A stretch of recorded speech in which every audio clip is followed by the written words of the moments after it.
Yorkshire, September 1940. The morning sun cast long shadows across the grounds of Camp Ridgemont, turning the autumn chill into something that felt like foreboding. Karl Hoffmann stood at the perimeter fence, watching British soldiers organise lines of children, small figures with cardboard tags around their necks, clutching teddy bears and suitcases. The soldiers spoke in gentle tones he could understand enough to recognise, explaining procedures the children looked too young to comprehend. The children looked back at their mothers with eyes that asked questions no one could answer properly. He watched them climb into buses, small hands waving goodbye through windows. The buses pulled away, carrying them into distance and uncertainty. 2 days later, what he understood would rewrite everything he thought he knew about enemies. Karl's story began 7 months earlier, in February 1940, when the prisoner transport carrying him from France to internment docked at Liverpool Harbour. He was 31 years old, a Luftwaffe navigator whose bomber had been shot down over the Channel in January. He had survived the crash, the cold water, the rescue by British sailors who pulled him from the sea, more out of duty than mercy. The Reich's training had told him what to expect from the British. Cruelty, vengeance, treatment befitting enemies who deserved punishment. He had prepared himself for the worst, had steeled himself to resist and endure and survive.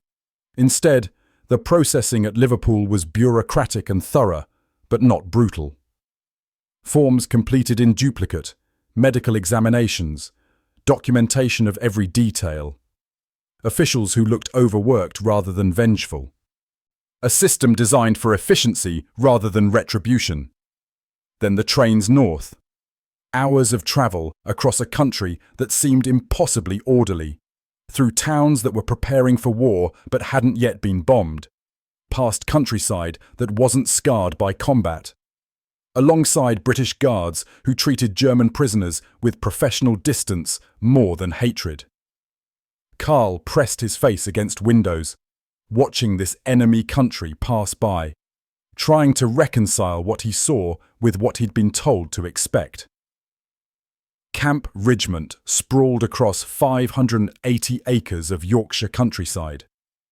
Originally built to house Belgian refugees in the Great War, it had been hastily repurposed in late 1939 to accommodate German prisoners captured in the early months of conflict.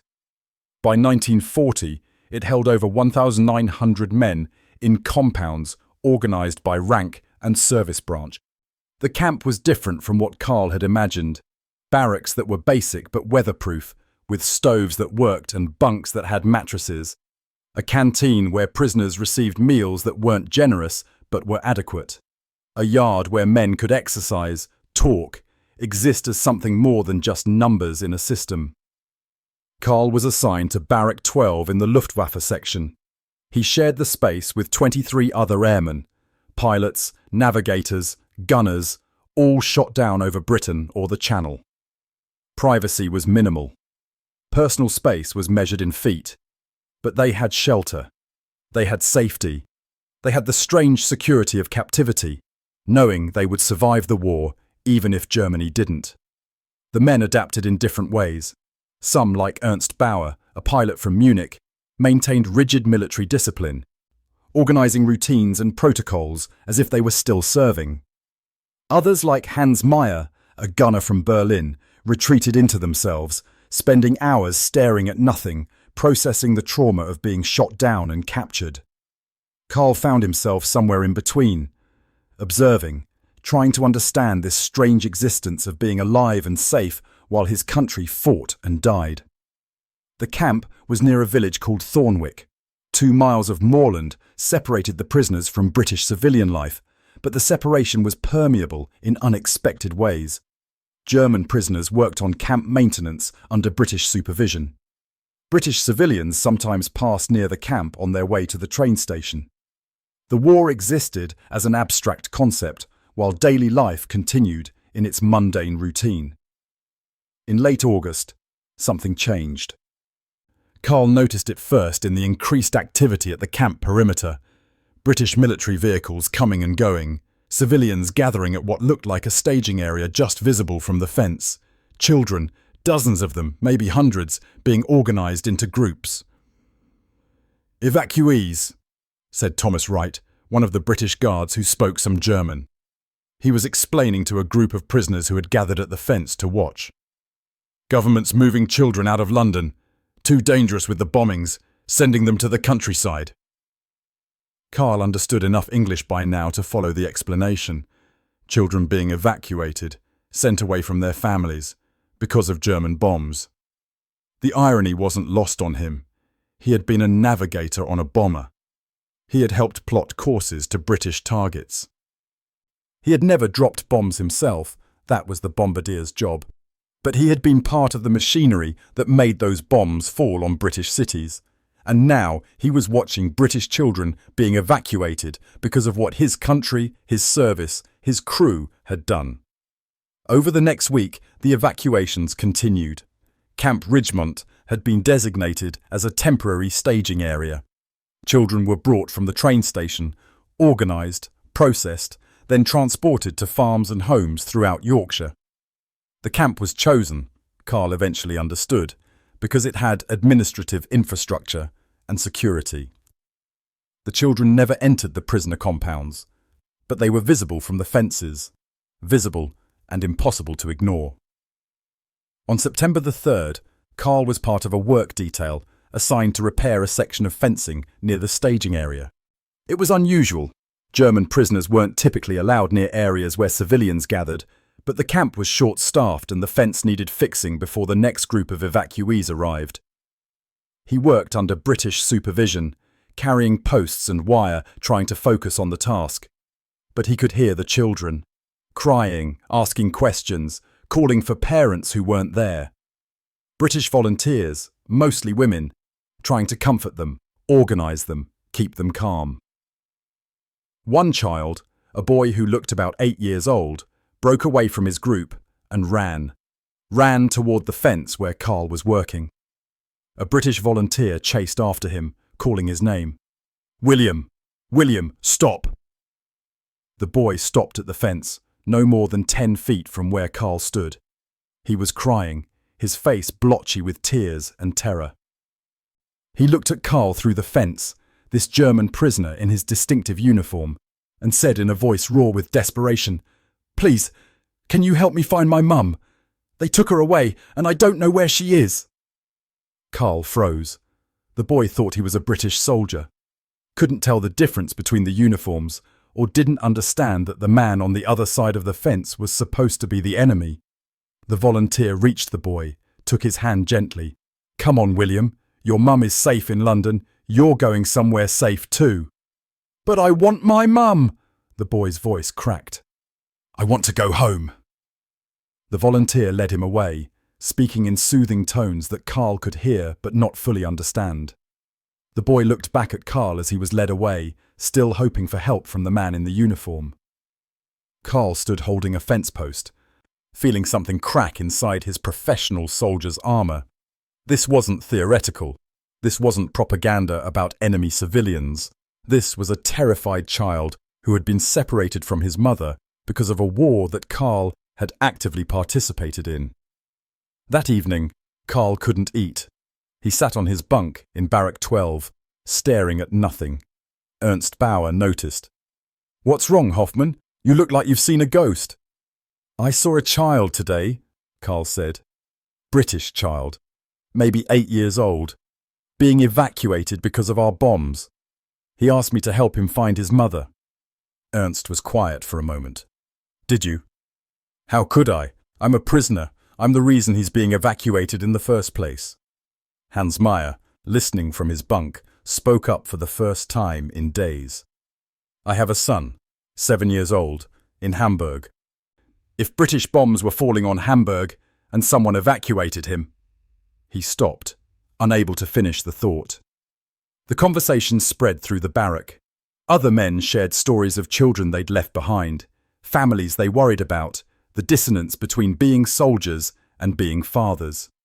The abstraction of war became concrete in the image of a crying British boy asking a German prisoner for help. The next day, September 4th, something unprecedented happened. A group of German prisoners, Karl, Ernst, Hans, and 12 others, approached the camp commandant, Colonel Arthur Pembroke, with a request. It was delivered through the prisoners' spokesman, Hauptmann Wilhelm Fischer, a bomber pilot who spoke fluent English. "Colonel, we wish to make a proposal." Pembroke looked up from his desk, surprised. Prisoner requests were usually about food rations or male privileges, not proposals. "Go on. We have observed the child evacuations. We understand these children are being displaced because of military actions. Some of us have participated in those actions." Fisher's voice was careful, measured. "We would like to help." Pembroke stared at him. "Help? How?" "We are skilled workers. Carpenters, mechanics, engineers. The children need places to stay. The local farms need workers because your men are at war. Let us work. Use our labour to prepare accommodations, repair buildings, help prepare for the evacuees. We will work without compensation beyond our standard rations." Pembroke was silent for a long moment. "You understand what you're proposing? You want German prisoners of war to volunteer to help house British children who are being evacuated because of German bombing?" "Yes, sir." "Why?" Fisher glanced back at Karl and the others standing behind him. "Because they are children, sir, and we are not monsters." Pembroke studied them. "I'll need to clear this with higher authority. Don't expect approval." But something about the request resonated. Pembroke made calls to regional command, to the War Office, to bureaucrats who had to weigh Geneva Convention implications against practical needs and public relations. The discussions were heated. Some officials saw it as inappropriate. German prisoners shouldn't be rewarded with work outside the camp. Others saw propaganda value. Germans voluntarily helping British evacuees could be useful. Still others saw simple practicality. Labour was scarce, needs were urgent, and prisoners were offering willing hands. Approval came back within 18 hours. Conditional, restricted, heavily supervised. But approved. 15 German prisoners would be allowed to work on evacuation accommodation projects. They would work under constant guard. They would work on projects away from where children were actually housed. They would receive no special privileges. Duration, 2 weeks, subject to immediate termination if any incidents occurred. On September 6th, Karl and 14 other German prisoners were transported under guard to a farm 3 miles from camp. The farm belonged to the Thornton family, elderly couple whose sons were in the army, whose farmhouse had large unused rooms that could be converted to house evacuees. The work was straightforward: repair walls, fix windows, reinforce floors, make rooms suitable for children. The Thorntons watched the German prisoners work with expressions that were impossible to read. Suspicion, perhaps, or curiosity, or the simple acceptance of people who needed help and would take it where they found it. Karl worked alongside Ernst and Hans, installing window frames. The work was physical and exhausting and strangely satisfying.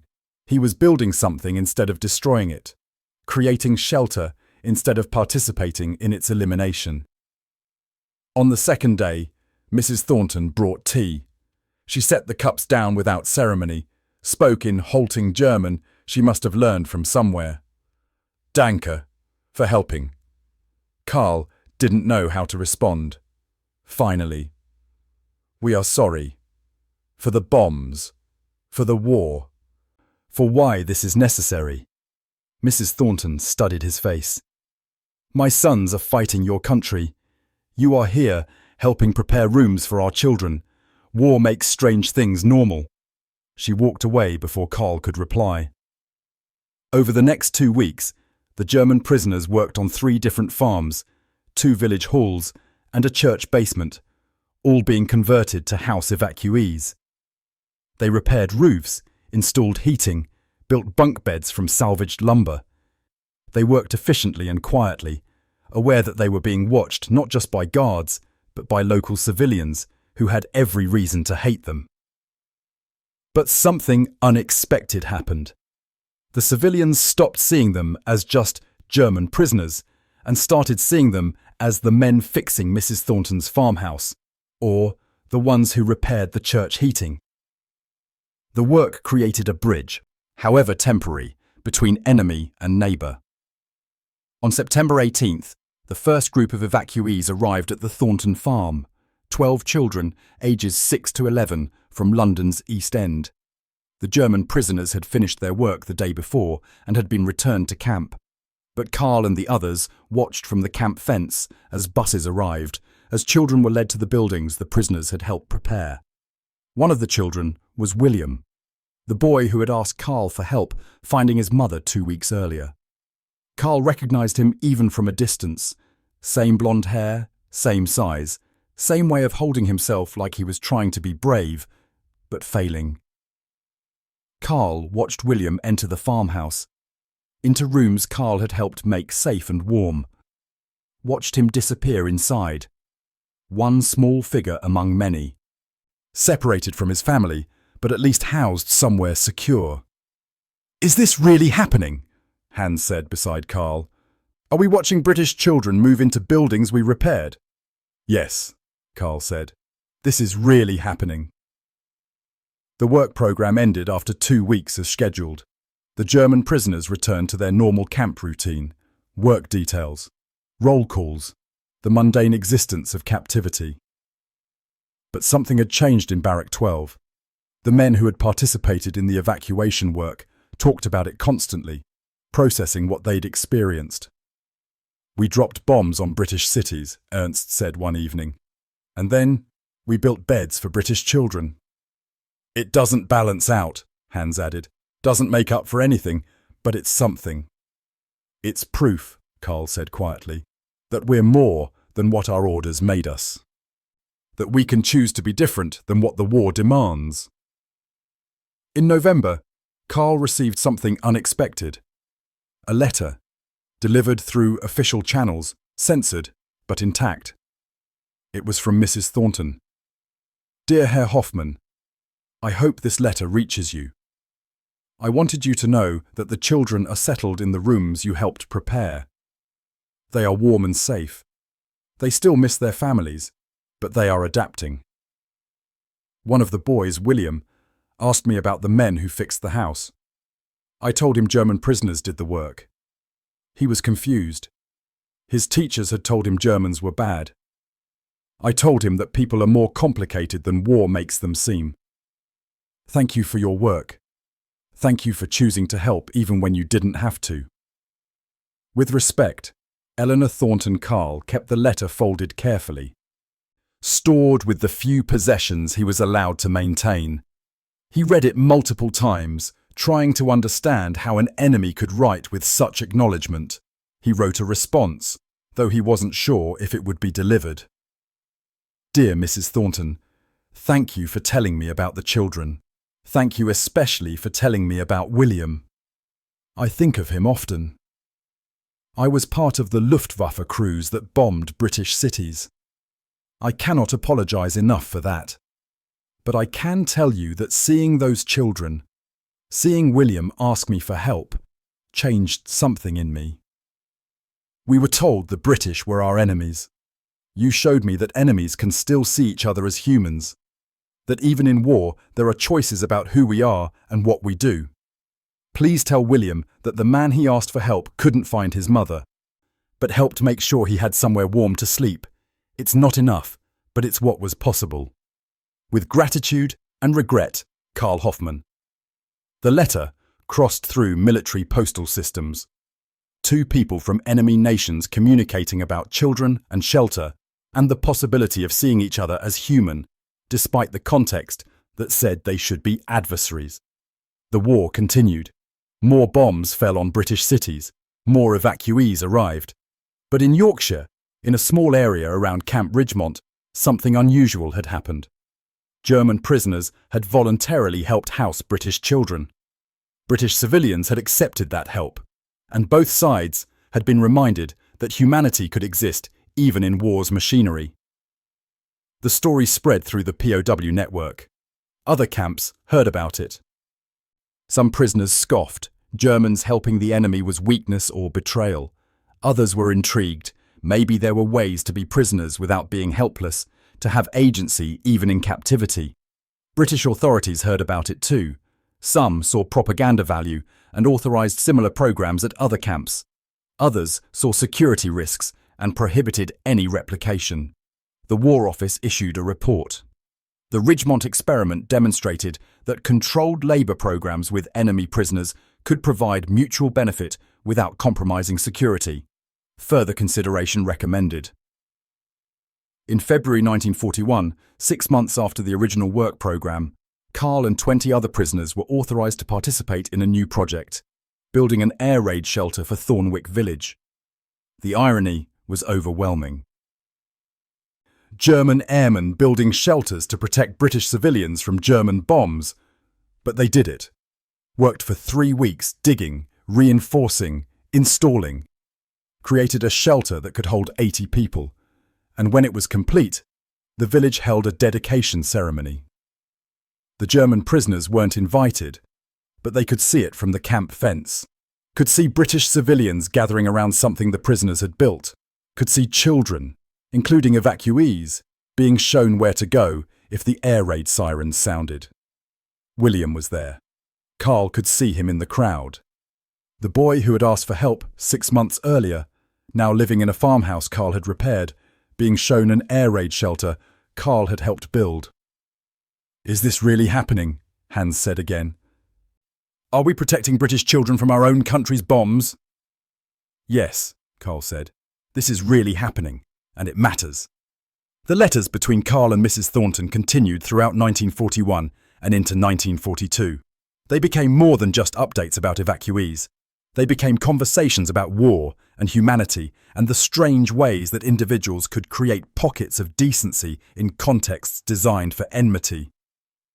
Mrs. Thornton told Karl about William's progress, how he'd made friends with the other evacuees, how he'd started helping on the farm, how he still missed his mother, but was adapting to his new life. Karl told Mrs. Thornton about life in the camp, about the men who worked alongside him, about their conversations about what they'd done in the war and who they wanted to be after it, about how helping with evacuee accommodations had given them a sense of purpose beyond just surviving captivity. In June 1943, the evacuation program began reversing. London was still dangerous, but less so, and families wanted their children back. William returned to his mother. The Thornton farmhouse was emptied. The war continued, but this particular chapter was closing. Before William left, Mrs. Thornton asked him if he wanted to send anything to the German prisoners who had fixed the farmhouse. William, now 11 years old and old enough to understand more about the war, thought about it carefully. He drew a picture. A simple child's drawing of a house with children in the windows and a figure standing outside. He labelled it in careful handwriting. "Thank you for making it safe." The picture was delivered to Camp Ridgemont. Colonel Pembroke, in an unusual gesture, brought it personally to Barrack 12 and gave it to Karl. Karl stared at it for a long time. "He knows we're German? Knows what that means?" Pembroke nodded. Mrs. Thornton explained it to him. He said he doesn't understand why people who drop bombs would build houses, but he's glad you did. Karl hung the picture above his bunk. It stayed there for the rest of his captivity, a reminder that actions mattered more than abstractions, that individuals could choose to be different than what systems demanded of them. The war ended in 1945. Karl was repatriated to Germany in July, returning to a country that was devastated and defeated. Hamburg, where his family had been, was a wasteland of rubble. His parents had survived. His sister had not. The apartment building where he'd grown up was gone, replaced by a crater that had filled with rainwater. Germany was broken, infrastructure destroyed, cities in ruins, the population traumatized and trying to process what they'd done and what had been done to them. Karl joined millions of others trying to rebuild lives from fragments. But he had something others didn't.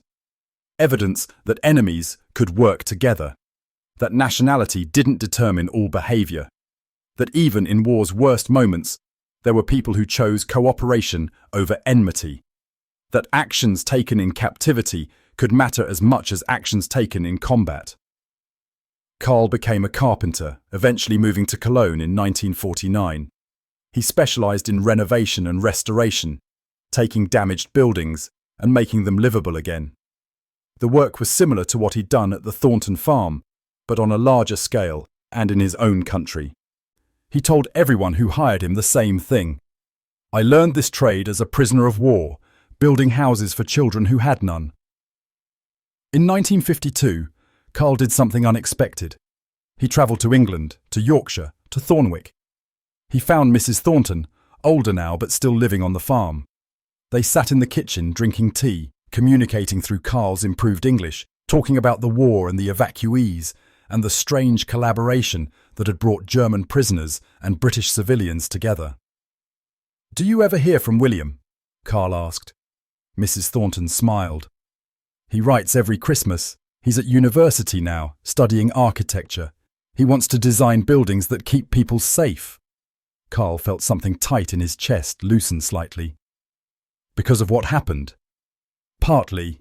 He says he learned that buildings matter, that shelter matters, that the physical spaces where people live can protect them or fail them. He wants to build the kind that protect." They sat in comfortable silence for a moment. Then Karl said, "I was part of the crews that made evacuation necessary. I can't apologize enough for that." Mrs. Thornton shook her head. "You did what you could to help when you had the chance. That's what I choose to remember." "But it doesn't balance." "Nothing balances in war. There's no equation that makes it even. But there are moments when people choose to be better than the worst version of themselves. You did that. William benefited from that. That matters, even if it doesn't balance anything." Karl visited the Thornton farm several times over the next 2 decades, became something like a friend to Eleanor Thornton, though the war always existed as subtext to their relationship. She introduced him to William in 1955 when the young man came home for holiday. They shook hands, and William said, "Thank you for fixing the farmhouse. It probably kept me alive." Karl wanted to say that he'd also participated in making the evacuation necessary in the first place, but William cut him off. "I know what you did in the war. Mrs. Thornton explained it. But I also know what you did when you had a choice. The second thing matters too." Karl corresponded with Mrs. Thornton for 30 years. Letters crossed the channel regularly, becoming more than just updates. They became a record of how 2 people from enemy nations had found common ground in the simple project of housing children, and how that project had mattered to both of them. Eleanor Thornton died in 1978 at age 87. Her obituary mentioned running a farm during the war, housing evacuees, being part of the community effort to protect children from bombing. It did not mention German prisoners repairing her farmhouse or the correspondence she'd maintained with one of them for 3 decades. But her family knew, and William, now a successful architect specializing in social housing, told the story at her funeral. How his foster guardian during the war had accepted help from enemy prisoners. How she had taught him that people were more complicated than war made them seem. How she had maintained friendship with a German airman for 30 years, proving that individual relationships could transcend national enmity. Karl Hoffmann died in 1981 at age 72.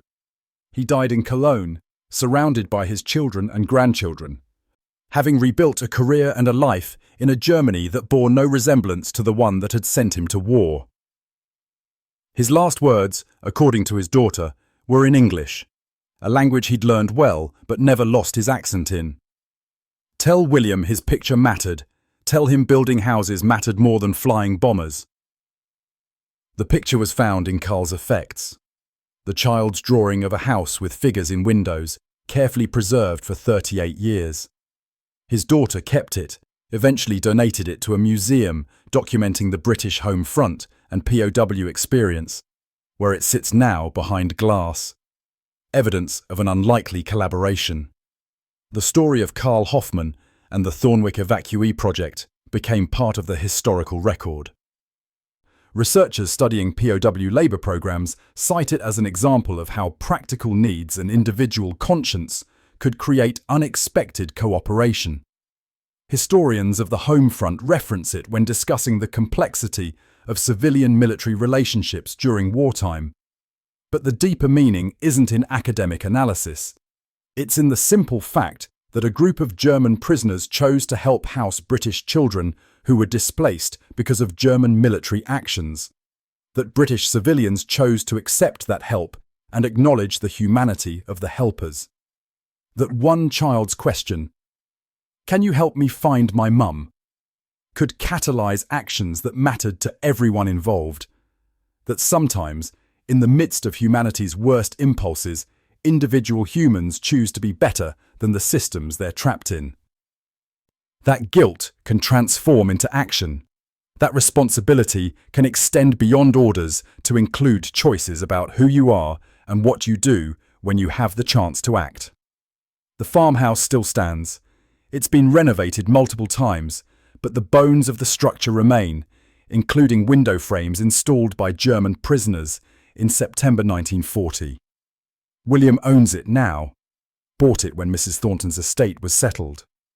He renovated it himself, preserving the parts that the prisoners had worked on, making it into a home for his own family. In the entryway, there's a plaque. It reads, "This house was repaired in September 1940 by German prisoners of war to provide shelter for British evacuee children. It was a small act of humanity in a time of great inhumanity." May we remember that individuals always have choices about who they are and what they do. Is this really happening? That was the question German prisoners asked themselves as they watched British children being evacuated, as they volunteered to help, as they worked to create shelter for children displaced by their own country's military actions. The answer was yes. It was really happening. Enemies could work together. Guilt could transform into action. Individual choices could create pockets of decency in systems designed for enmity. And sometimes the most important thing you can do is recognize that you have a choice between accepting the role that war assigns you and deciding to be something more than that role demands. Between standing by and taking action. Between maintaining the boundaries that systems create and crossing them when conscience demands it. Sometimes what happens when you ask, "Is this really happening?" is that you discover, yes, it is, and you get to decide what part you play in it. And sometimes the impossible seems impossible until someone decides to make it happen. Not to balance the scales or erase the past, but simply because children need shelter and humans have the capacity to provide it, even when those humans are supposed to be enemies.